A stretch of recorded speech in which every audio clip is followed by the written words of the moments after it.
Bom, pessoal, vamos assistir Vita Carnes. Não sei que diacho é isso. Eu tava vagando no YouTube e encontrei esse vídeo e pensei que seria legal.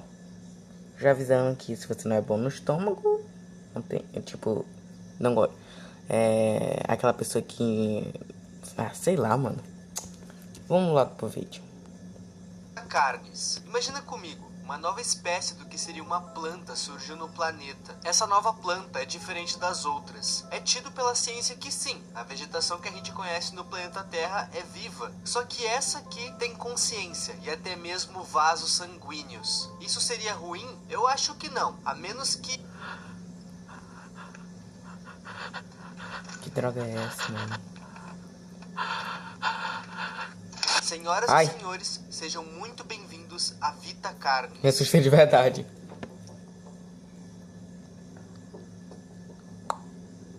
Vita Carnes é uma série que conta uma história de um mundo chamado Planeta Terra. Assim como em qualquer outra série que a gente já tenha visto aqui, esse mundo tenta se passar pelo nosso. Mas qual a peculiaridade que ele carrega dessa vez? Um vírus mortal que faz geral rir? Criaturas que se passam pela gente? Uma organização que contém experimentos bizarros? Meu Não, Deus. esse aqui contém pequenas criaturinhas lindas. Parece uma tartaruga do avesso. Credo. Meus amigos, esse nojo. é o mundo de Vita Carnes. Em 1930, uma nova espécie surgiu. E como ninguém sabia como tratar essa nova espécie, uma área da ciência meio que foi criada somente para estudar essas coisas. A chamada National Living Meat Research. Essas criaturas são compostas basicamente pelo Nossa, que todas fizeram as tão outras desenho, são, que legal. exceto por pele. Elas não têm pele, por isso que parecem que estão do avesso. Essa série de vídeos que a gente está assistindo é como um diário de pesquisa da National Living Meat Research. E aqui eles tentam explicar a origem dessas coisas, mas eu já adianto que não tem uma resposta concreta. Essas criaturas podem surgir em qualquer lugar que tenha um pezinho de crawl. Na verdade, todas as outras espécies de Vita Carnes precisam ter esse crawl, mas a gente já fala das outras espécies. O crawl basicamente é uma planta de carne, inclusive com direito a vasos sanguíneos. Ela é uma planta que pode germinar em literalmente qualquer lugar do mundo. Fora isso, os seres humanos também podem ingerir ela. Como ela tá em todo mundo, essas criaturas vieram pra ficar. Note que eu falei criaturas no plural, porque, meus amigos, a tartaruga do avesso é só uma das espécies que isso aqui pode gerar. A parada fica estranha agora. Esses bichos aí são os que a gente viu. Assim que ele sai do crawl, ele vai explorar. Ele nasce pequenininho e na fase adulta dele, ele não cresce muito não. Fica mais ou menos do tamanho de uma bola. Esses bichos comem basicamente lixo e restos de outros animais. Mas na cadeia alimentar, no geral, eles que são o almoço. Os coitados não tem nem tamanho para abater algum animal. Por isso só comem resto. Eles são bem inofensivos para humanos. Tanto que alguns humanos domesticam essa coisa. Isso daí é bem nojento. A cobra de carne é bem o que o nome sugere, é uma cobra de carne, que lembra bastante um piolho de cobra, só que enorme. Quer dizer, enorme depois de adulta, porque quando isso aqui é recém sai do crawl, ele é quase do tamanho de uma moeda. Por mais que essas criaturas sejam maiores e capazes de abater outros animais, isso daqui também só come restos de outros animais. Quando ela enfim consegue se alimentar, ela vai digerir, mas de uma forma que conserva os ossos e a carne, seja lá do que ela comeu. Porque são os ossos e a carne que vão fazer ela ficar maior. Quanto mais ela come, mais ela cresce. Mas elas não são agressivas. Na verdade, elas são tão inofensivas quanto o trimming. E os humanos também domesticam essa coisa aí, no intuito de manter tudo limpo. Esquece os funerais ou animais mortos na pista. Os humanos ensinam essas coisas a comerem esses restos para manter tudo limpo. Agora a gente chegou na parte perigosa. Sim, o trimming obviamente não é perigoso. E a cobra de carne também não é perigosa. Ela é amiga. Brother, eu diria. Deem olá aos... Os mímicos são criaturas humanoides, que assim como os outros, nascem pequenos. Mas, meus amigos, isso aqui pode ter a altura de um humano comum, ou até ser maior que um. Durante a sua fase pequena, ele come animais da mesma estatura que ele. Mas conforme ele cresce, o cardápio cresce junto, tornando na sua fase adulta o seu prato preferido, os humanos. A pira é que esse bicho é inteligente. Ele pode entrar dentro da tua casa e se esconder nas tuas roupas ou móveis. Tudo pra te atacar de surpresa e garantir a janta, eu acho. A coisa fica pior ainda com o fato de que quanto mais eles comem carne humana, mais parecido com um humano eles ficam, conseguindo assim se esconder na sociedade. A forma mais comum dele atacar é quando a pessoa tá dormindo. Mas se a pessoa estiver acordada, ele vai fazer barulhos para chamar a atenção dela e confundir a mesma. Mesmo depois dele ter ingerido muito carne humana e assim ter obtido uma aparência de um humano, Credo. dá pra notar que não é um humano. Quer dizer, é um humano bem diferente. As instruções pra fugir disso aqui são bem simples. A Hydra corre e se esconde. E reza. Fora essa metamorfose dele, que ele se transforma num semi-humano, existe outro tipo de mímico, uma outra metamorfose, o mímico ancião. Nesse estágio, ele Piada deixa de ter horrível. aparência que tenta imitar um humano e passa a ter um corpo escuro e a cara dele fica parecendo a do Puppet do FNAF. Os dentes, que antes ficavam bem à mostra no rosto dele, agora ficam escondidos no fundo da garganta. Credo. E esse é um dos predadores mais perigosos do planeta.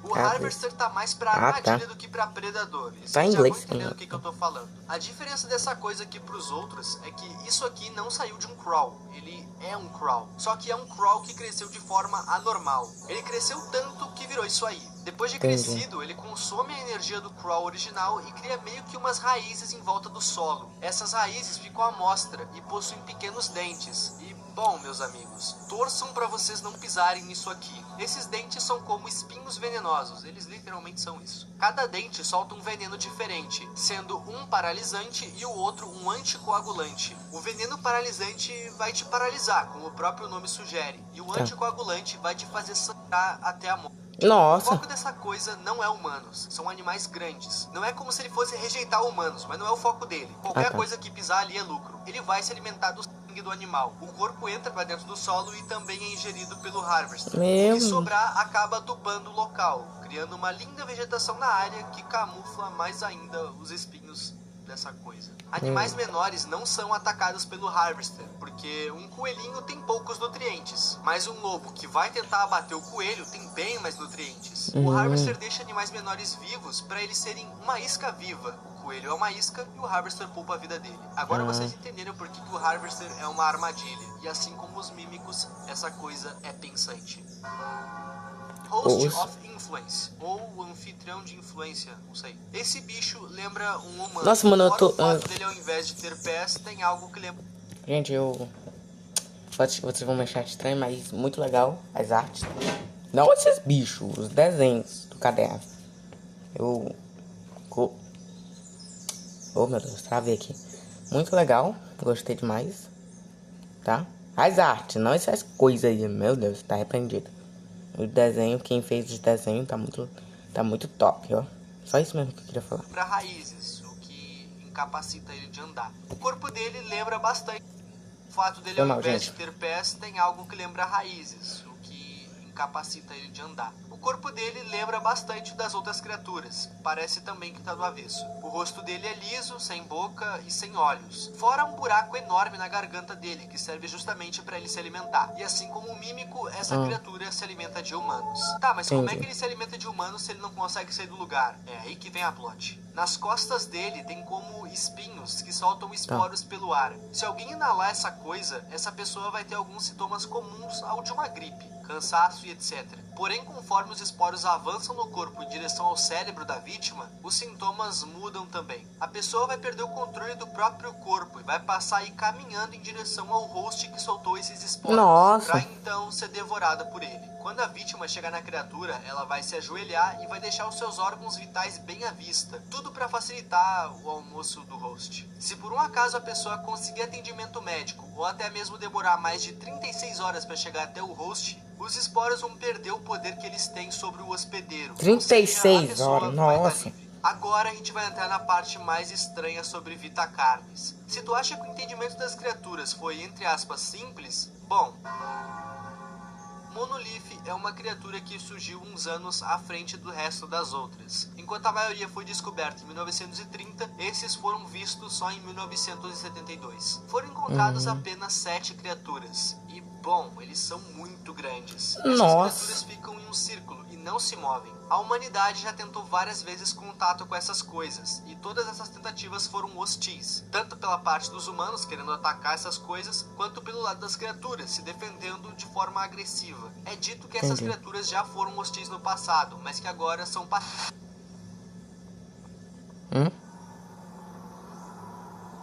Ah, vai botar um vídeo, mano.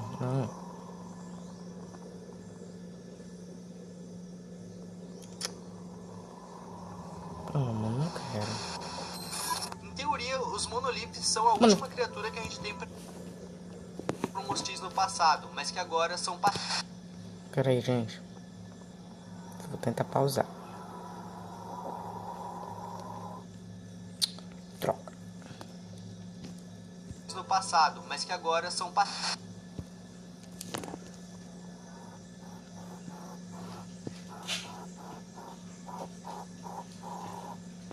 Aí, consegui. Meu Deus do céu, credo. Bora lá. Tem pra ver, né? Sim, porque a suposta oitava criatura não é uma criatura, é uma... Se vocês prestarem atenção, é isso a gente aí, né? tava indo num papo de biologia que fazia sentido. Criaturas que tinham uma origem, uma forma de atacar, eram basicamente novos predadores. Faz sentido. De repente a gente tá falando de coisas e seres cósmicos e uma literal esfera voadora chamada de singularidade. A gente sabe literalmente quase nada disso. O que se sabe é que ela tem em torno de 1 metro de diâmetro e que ela flutua por conta de uma força invisível, bem como a gravidade. Também é dito que ela emite alguns padrões de sinais, fora uma energia própria. Sobre a singularidade, é só isso que a gente sabe até o momento. Existe mais um vídeo intitulado Message, e nele a gente pode ver algumas coisas interessantes. O vídeo começa como se fosse explicar o que são os monoliths, até ser interrompido. A gente foi interrompido por um vídeo de uma investigação. Existe uma organização nesse universo. Ela se chama Carcass, no caso é uma sigla. E essa organização foi retalhada pelo governo. Olhando o vídeo, é bem óbvio que isso se trata de uma investigação que tenta ligar todas as pontas soltas dos vídeos em geral. E tem muitas pontas soltas. Muitas pessoas sofreram nas mãos do Vita Carnes. E a polícia e o governo tá acobertando tudo. Eles não querem que ninguém tenha nenhum tipo de conhecimento aprofundado sobre o que são os Vita Carnes e o que eles já fizeram. E bom, lembra da galera da National Living Meat Research? Eles fizeram aqueles vídeos sobre as criaturas na intenção de ser um catálogo sobre elas e como tratar elas. Todos dessa organização estão presos. Por algum motivo, algumas pessoas poderosas nesse universo estão tentando esconder tudo. Como se aquelas vidas que sofreram nas mãos dos Vita Carnes não valessem nada. Esse vídeo foi postado há 11 dias e é o último da série. Vita Carnes também tem uma história paralela, contada conforme os vídeos se passam, e a gente vai se aprofundar nela agora. Em certo momento do vídeo, a gente pode ver que páginas de um livro aparecem na tela bem rápido. E esse livro conta uma história que até o momento parece ser paralela à história do Vita Carnes. Era uma vez uma família mágica. Essa família constantemente viajava por terra e mar na intenção de descobrir novas terras e novas coisas. Em uma dessas viagens, uma tempestade pegou a família de surpresa. E naquele mexe-mexe de onda vai, onda vem, o filho da família acabou sendo jogado barco afora. Na página seguinte é mostrado que o moleque sobreviveu. Depois de muito nadar, ele acabou chegando no lugar. Nesse lugar havia uma caverna. Ele entrou dentro da caverna e usou em si um feitiço que ia fazer ele dormir. Ele iria dormir até que ele tivesse totalmente curado. Esse sono demorou muito, milhares de anos para ser mais exato. Falar milhares de anos não é nem um pouco exato. Fora da caverna haviam essas criaturas que eu apelidei de ancestrais do Daishikawa. Os ancestrais do Daishi estavam passando fome e constantemente saíam para catar o que comer. Em uma dessas buscas, essas criaturas acabaram entrando na caverna em que o menino estava dormindo. As criaturas ficaram se perguntando quem era aquele ser e o que podia ser aquela magia. Elas queriam saber se aquele ser podia trazer comida para eles através daquele poder. Alguns ficaram com medo e se afastaram do ser mágico, mas outros, mesmo sem saber se a pessoa dormindo seria hostil ou não, resolveram ficar por lá e cuidar do menino enquanto ele dormia. E eventualmente, em algum dia, o menino acordou. Quando ele acordou, ele foi convidado pelas criaturas para conhecer a floresta e, obviamente, pediram ajuda para ele. O menino faz uma demonstração de seu poder e promete ajudar as criaturas. Ele disse que iria voltar para sua casa, mas que depois disso voltaria para as criaturas para retribuir o favor. Bom, aqui acabam os quadros até o momento. E aqui que entram as teorias. E eu vou contar a minha teoria. Os Vita Carnes é literalmente uma vegetação de carne que evoluiu para seres ambulantes e na maioria das vezes inofensivos. Se vocês olharem bem na página em que é mostrado o menino fazendo a tal demonstração de magia, essa magia lembra muito o Crawl. Pensem comigo. Uma ótima solução para a fome seria multiplicar a comida em todo lugar do planeta. E qual a forma mais eficaz de se fazer isso sem ser transformar a vegetação em carne? Lá no começo do vídeo eu citei que o Crow, a planta principal, pode ser ingerida pelos humanos. A minha teoria seria que o menino eventualmente acabou voltando para aquelas criaturas. E nessa volta ele teria criado um novo tipo de vegetação. Uma vegetação comestível que pudesse germinar em qualquer lugar do planeta, com a intenção de acabar com a fome daquelas criaturas. Entendi. E nisso ele acabou criando o que a gente conhece como Vita Carnis. Ou melhor, Tem a segunda Crow. temporada, Mas gente. assim como qualquer coisa viva, o Crow evoluiu. E é aí que começa o problema. Acabou?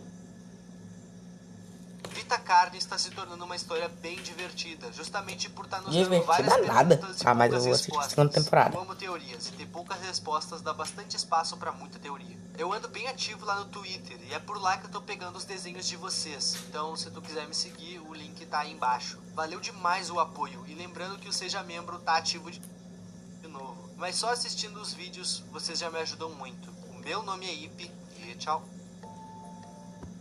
Gente, tem a segunda temporada. Eu não sei se eu assisto agora, mas eu acho que eu vou deixar pro próximo vídeo, tá? Eu vou deixar o vídeo original, esse vídeo aqui original, no link da descrição. E tá bom.